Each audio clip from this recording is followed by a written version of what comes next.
ଭାରତର ସୁଯୋଗ୍ୟ ସନ୍ତାନ ତଥା ଭାରତ ରତ୍ନ ସମ୍ମାନରେ ସମ୍ମାନିତ ପୂର୍ବତନ ପ୍ରଧାନମନ୍ତ୍ରୀ ଅଟଳ ବିହାରୀ ବାଜପେୟୀଙ୍କ 101ତମ ଜନ୍ମଦିନ ସାରା ଭାରତରେ ଭବ୍ୟ ଆକାରରେ ପାଳିତ ହେଉଥିବା ବେଳେ ଏହି ପରିପ୍ରେକ୍ଷୀରେ ଆଜି ବରୋଦା ମାଧବ କଲ୍ୟାଣ ମଣ୍ଡପ ଦୁର୍ଗାପାଲିଠାରେ ସେବା ସାମାଜିକ ସଂଗଠନ ପକ୍ଷରୁ ସଭାପତି ଛତ୍ରପତି ଡକ୍ଟର ଦୀପକ ପାଣ୍ଡେଙ୍କ ଆହ୍ୱାନରେ ମୁଖ୍ୟ ଉପଦେଷ୍ଟା ନିହାଲ ସିଂ ସଭାପତିତ୍ୱରେ 300ରୁ ଊର୍ଦ୍ଧ୍ୱ ବୟୋଜ୍ୟେଷ୍ଠ ମାନଙ୍କୁ କମଳ ବଣ୍ଟନ କରାଯାଇଥିଲା।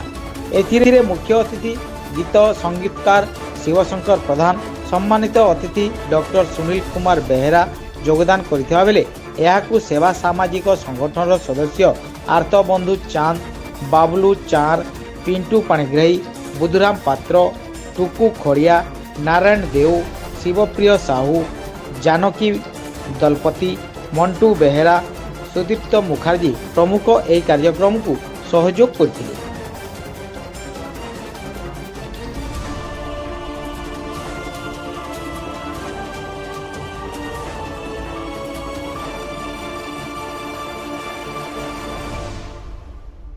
आज भारत रत्न आमर गौरव श्री अटल बिहारी वाजपेयी जी जन्मोत्सव उपलक्षे आम सेवा सामाजिक अनुष्ठान तरफ आम 300ରୁ ऊर्ध्व कम्बल वयस्क लोक को देचु जेहेतु उद्देश्यटा जे शीत बढ़ुचे आ गोटे भल ट्रिब्यूट गला वाजपेयी लगे आम से लगे बोलिकर ये कार्यक्रमटा आम आज रखी इति आम जर्नाल डाकी कि व्यस्त बहुलता आज वाजपेयी जयंती अनेक प्रोग्राम थे से आसी ना पारे प्रोग्राम सक्सेस होइछे।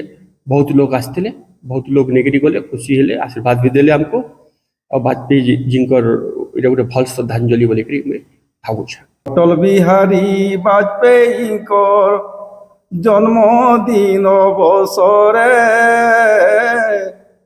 सेवा सामाजिक अनुष्ठान सभापति दीपक पांडे बाटले कमल सांगे थिले निहाल सिंह इथि बहुत माँ बहन माने बुआ भाई माने पायले कमल सीतु रक्षा पाइबे बोली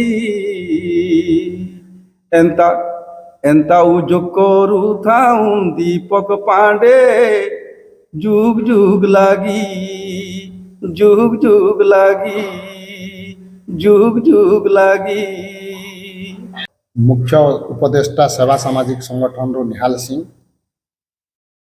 आज छत्रपति डॉक्टर दीपक पांडे सभापति सेवार से 300 कम्बल बंटन करिछन।